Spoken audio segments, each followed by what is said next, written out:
Normální služko, povídat masáž a dělej. Šup! Dělej šup. Chceme moci si a tady mi jít, to je papa. Máme dát kučevičuku. Jsi i tam matičku?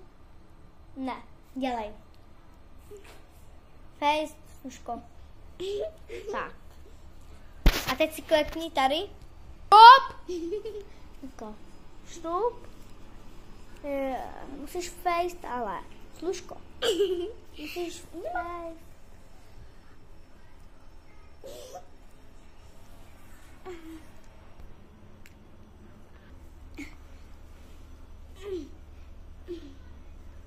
Potřeba od té doby? Dělej. Au. Tak protože já jdu u nás, řeknu, že jdeš koupit rohlíky. Já jdu koupit holíky. Tak běž. Ale rychle! Dobře.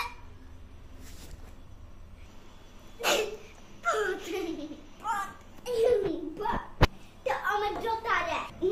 I tady tam dokonce a tady půjde. Vy tam dáte čočku. A já jdu domů.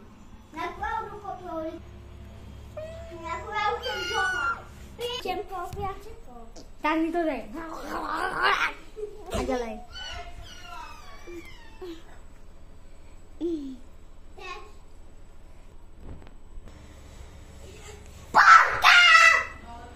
Zkus ještě jednou uvidíš, okay?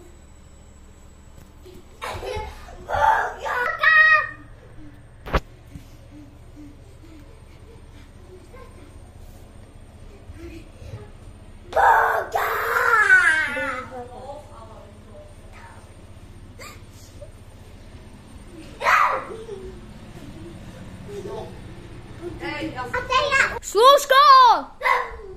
Co je? Dělej masáž! A tak já mám to pak, tam musím jít někam. Tak si ten úkolí. Budu koupit holíky. Už nejdeš nikam, dělej. Nebo to učí. Větší malá.